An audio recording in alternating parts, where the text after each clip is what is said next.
Sunday তো তাই ছুটি। তো মেয়ে এসেছে আজকে কিচেনে, বললো যে মা আলু কপি ভাজা করছে। তো প্রথমে তো এই সর্ষের তেলে একটা কাঁচা লঙ্কা দুখানা চিড়ে দিয়ে একটু আলুটা ভাজা করে নিয়েছে, আর আলুটা একটু কষে নিয়েছে। এবার কপি দিচ্ছে। আমার মেয়ে অনেক ছোট বয়সে রান্না শিখেছে, কিন্তু খুব একটা করতে হয় না, আমি করি, টাইম পায় না। আজকে একটু টাইম পাচ্ছে বলে বললো মা আজকে একটু ফ্রি আছি, তো তোমাকে একটু হেল্প করি। আপনাদের হ্যালো করে দিল, এখনকার স্টাইলের হ্যালো।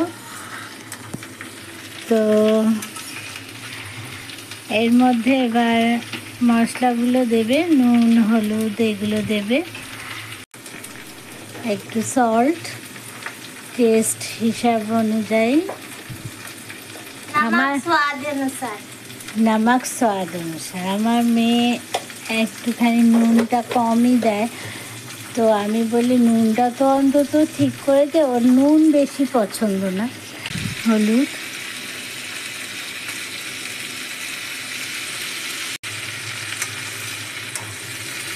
এই যে কপি ভাজাটায় এখন নুন আর হলুদটা মিক্স করে একটু চাপা দিয়ে খানিকক্ষণ রাখলে বয়েল হবে।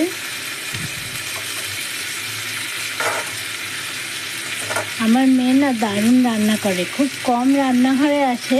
ঢাকা দিয়ে দিচ্ছে বন্ধুরা, এরকমভাবেও খানিকক্ষণ রেখে দিলে বয়েল হলে আপনাদের সার্ভ করা দেখাচ্ছি। এখন হয়েছে আমার মেয়ে সব রান্না করে, বিরিয়ানি পর্যন্ত, জানেন, রোস্টেড বিরিয়ানি দারুণ রান্না করে। আচ্ছা, আমরা ফিরে আসছি একটু পরে। একটু চিনি দিয়ে দিল, আর একটু স্বাদটা ব্যালেন্স হবে, আর মিক্স করে দিচ্ছে। মোটামুটি অনেকটা বয়েল হয়ে গেছে, 60% মতো। মেয়ে একবার এসে উল্টে দিয়ে গেছে ঢাকা খুলে।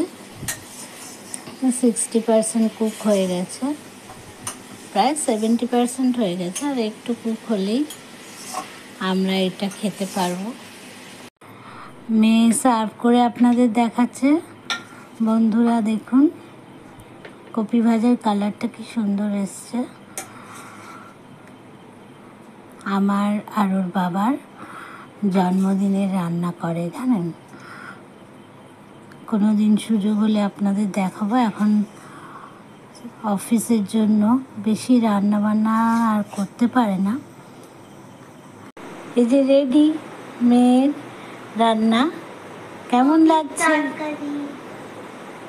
কেমন হয়েছে বন্ধুরা? আপনাদের খাওয়াতে পারছি না, কিন্তু আপনারা দেখে বলবেন, অবশ্যই কমেন্টে লিখবেন। বাই।